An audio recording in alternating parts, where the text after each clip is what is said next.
Shehan Jeyarajah from CBS Sports joins us. Baylor grad on the show with us, CBS Sports. And we mentioned last week the story about the quarterback tears from what he thought before the season and what we've seen up until last weekend. Shehan joins Craig Smoke, Paul Catalina, David Smoke. How you been, young man?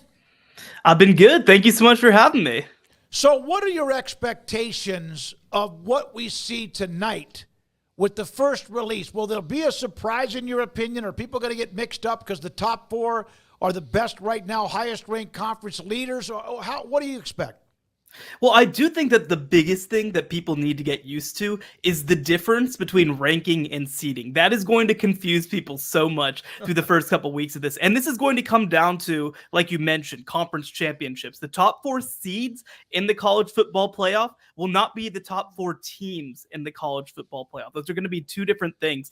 And one way to think about it is obviously the conference affiliations have changed last year, but if you take last year's rankings and adjust them to having this year's conferences, like the Big 12 team would have been number 14 Arizona, and they would have jumped up to number 4. That's just the way that the system is going to work. It's going to be a little confusing. The other thing, though, too, that I'm going to be keeping a very close eye on is every year there's one or two teams that the playoff committee is just rating a little bit differently than the AP poll.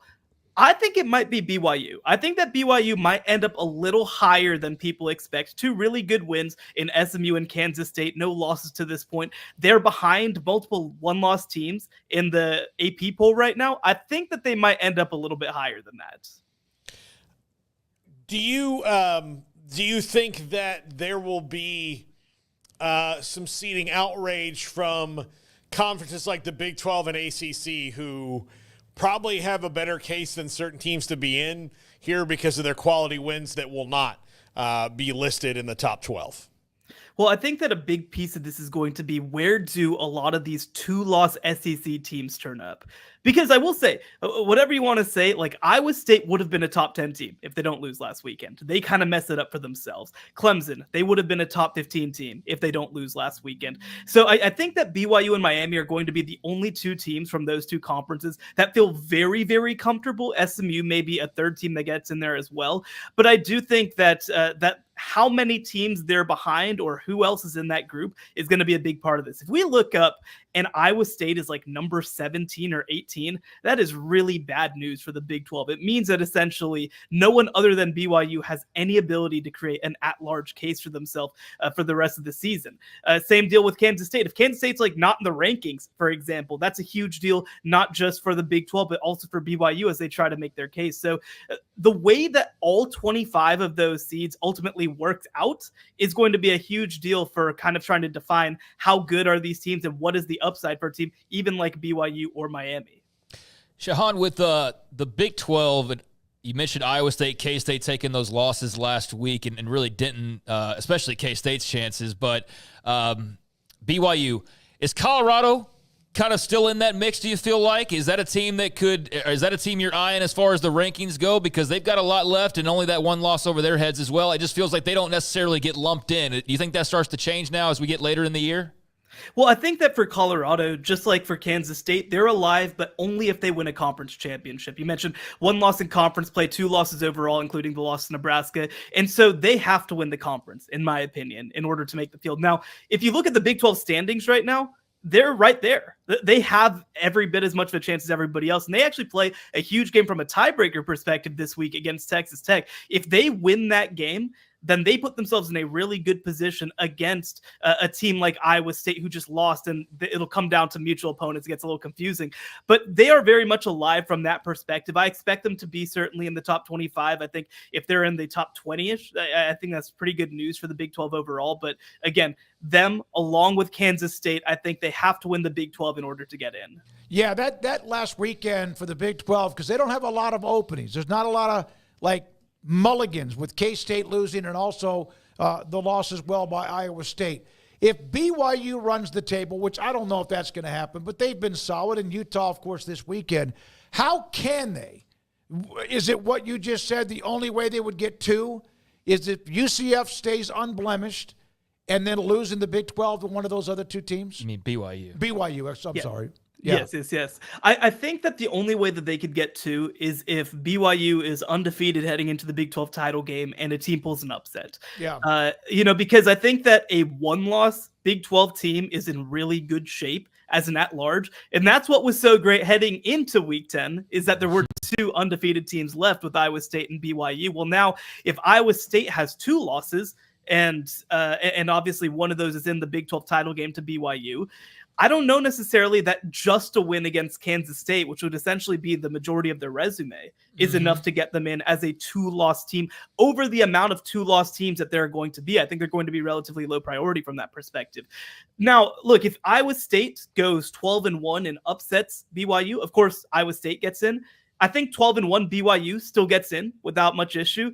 But, again, that's kind of trying to thread a needle that you can't really plan for. And certainly, look, BYU is not going to throw a Big 12 title game in order to try to get more teams in the field. So if I had to guess right now, and by the way, the ACC is in a similar position with Clemson losing as well, and SMU would be a 2-loss team if they lose that conference championship game. I think the ACC and the Big 12 can only feel really comfortable that one team from each league is going to get in right now. One of the things, to my previous question about fans being mad, Iowa State to me is an interesting, case study here. They have a loss by 1 point to Texas Tech, who's got a winning record. Not ranked, but winning record. Notre Dame has a loss to Northern Illinois. Tennessee has a loss to Arkansas. Those teams are ranked well ahead of Iowa State right now. So the baked-in bias about that, schedules notwithstanding at all, are kind of in there about what they think about Iowa State compared to Notre Dame and Tennessee. And Notre Dame and Tennessee being up there has much more to do with the fact that they're Notre Dame and Tennessee and Iowa State's Iowa State than actually, if you compare results on the field, because they're all pretty similar. And I could argue that Iowa State has the best loss of those 3. I think that you're right. The thing that I think makes things difficult for Iowa State is that they got a pretty manageable Big 12 schedule overall, but because of the way that some things worked out, they just don't have very many quality wins at this point. Iowa's been a little bit disappointing so far this year, and I think that that's going to factor in. Now, if Iowa finishes 9 or 10 wins, I think that does help Iowa State's case just a little bit, but they don't play probably a ranked team until the end of the year, that last week of the season against Kansas State.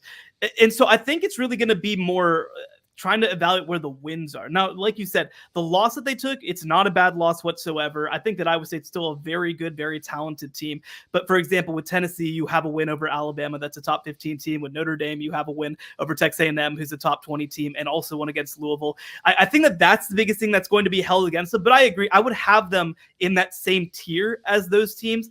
But just because of the lack of wins, I think that ultimately the committee is going to probably have them at the bottom of that tier. I guess that probably applies to my next question. How do you think they'll view Washington State, who has not really beaten anybody, but they are 7-1? There's the whole Pac-2 affiliation that's kind of weird you don't know how they're really considered, right? Because they're not considered a power conference, but there's just, it's so unique what their setup is. What do you think about Washington State and just how they should kind of feel about things heading into this one? Well, and they do have 2 pretty good wins against power conference opponents, with one against Washington, 24-19, and then, of course, the 3-touchdown win against Texas Tech as well. So I think they're going to be in the rankings. I think that they're going to have a chance. The thing that's difficult for them is that they can't get an auto bid any which way, right? They're not eligible for one as a power conference. They're not eligible for one to take the group of 5 spot. I think they'd be very competitive for that spot outside of their loss to Boise State if they did. But I do think this is going to be probably a top 20-ish type team. I mean, they have been really impressive so far this year. They're beating teams pretty good. They have a great quarterback in John Mateer from Little Elm, Texas, who's doing a great job for them.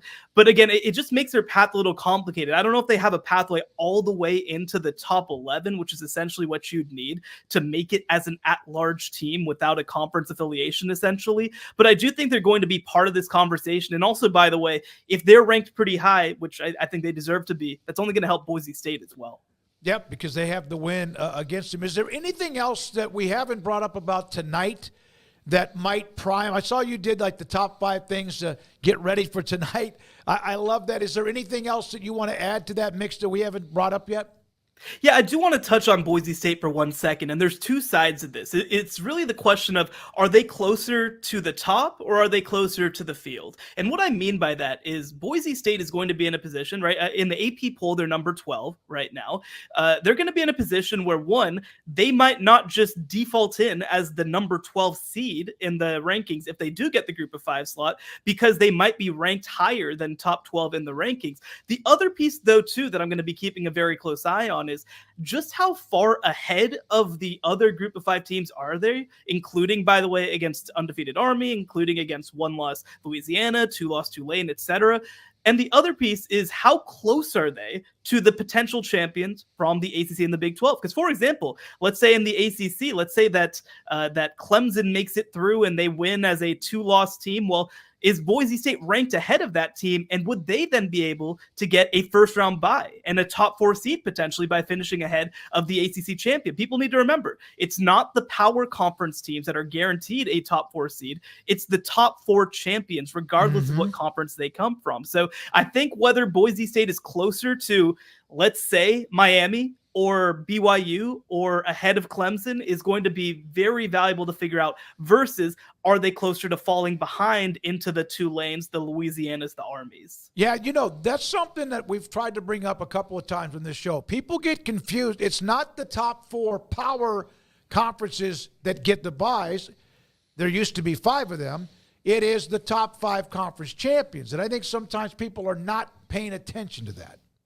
Yeah, and it's complicated, right? It's confusing. But if you look back, and obviously 2020 was a little bit of a weird year, but in 2020, if you had, a 6-6, as it would have been at the time, there actually would have been 2 group of 5 champions to make it over the Pac-12 champion, because Cincinnati was a top 10 team from the AAC, and Coastal Carolina was a top 12 team from the Sun Belt, ahead of number 25 Oregon, rather, who was the Pac-12 champion. So there is a little bit of precedent for this, but again, it's going to more times than not be a group of 5 team, and it's more often than not going to be them getting the 12 seed, but it's not a guarantee. That's not how the system works. Again, Shehan, you did a tier ranking of the, don't put the graphics up, Garrett, but a tier ranking of the top 3 quarterbacks as of leading into last weekend: Shedeur, Rocco Beck, and also Jake Retzloff. Did Beck fall out of the top tier based on the game with Texas Tech? Yeah, it was a bad week for him to be tier 1, I guess. I don't think that I'd take him all the way out of tier 1, but I do think, I put them in sort of a loose order. I probably would have them at the bottom of tier 1 at this point, behind Jake Retzlaff and Shedeur Sanders. Just a bad game from him, but he has been such a dynamic force for that team. And I mean, you even think back to when Brock Purdy was on campus. I mean, quarterback plays such a huge role on that team, and they have 2 receivers in Jaden Higgins and Jalen Noel that really have been such big parts of this team. And I think that threesome is such a big part of why they were able to start 8-0. Now, again, I think that he's closer to the pack, but he's still just probably half a step ahead of maybe some of those tier 2 guys. Shehan, one more thing. I have one more thing. Okay. Yeah. But go ahead. No, go ahead. No, you said one more thing. I thought it was a thing. I was just making a bit. Oh, no, I have one more thing too. You have one more. That's 2 more things. Is it better to have a good win, a really good win, or does that trump a bad loss? I think it does. It's interesting, right? I did the College Football Playoff mock selection committee earlier this year, and that was something that we really went back and forth on, because I think that we were actually talking about Louisville in last year's rankings. They had a bizarre loss to 3-9 Pitt, but they also punched up quite a bit as well, including a win over Notre Dame. I think that overall, I think you get a mulligan. Once you start going to 2 losses or 3 losses, I think that's off the table. But if you have 1 bad week and otherwise have positive performance, like Notre Dame this year is, of course, kind of the poster child for it, it certainly ranks against you that you had a terrible, no good, very bad week. But if you can offset it with a good win or 2, I think that wins are generally going to be valued more than losses are held against you. Did you just quote a children's book? Did I? What did I say? No good, very bad weekend, then, like a children's book? Listen, I got a 9-month-old at home. It's always on the brain. That's awesome. I'm curious how you have Noah Fafita in the struggling tier right now, and that's true. He and Tetairoa McMillan came back. We were talking about this just before you came on. If you had to bet on it right now, is Noah Fafita at Arizona next year, or with Tet McMillan going to the NFL, does he try to go somewhere that can up his stock? Yeah, unfortunately, I think that he probably does move on after this season. So much of the case for Arizona this year was that they were able to keep the band together. And unfortunately, it's just hard to switch out an entire coaching staff and just maintain the way that they kind of tried to do. I think with Tetairoa McMillan gone, Noah Fafita will look for a new circumstance for him. And it's not just going to be him. I mean, they have potentially 2 or 3 guys who are going to be first or second round picks. And it's just not going to be the same team in 2025, not even getting into whether he feels like he's a good fit for what Brent Brennan wants to do at the quarterback position. So I do think that, unfortunately, he's going to probably move on after the 2024 season. Hey, Shehan, thank you, buddy. Good stuff. CBS Sports, appreciate it. Good to see you. We'll talk soon. Thank you so much for having me. All right. Again, if you haven't seen it, you can go to his feed. He also has 5 things to look at before the release of the standings tonight.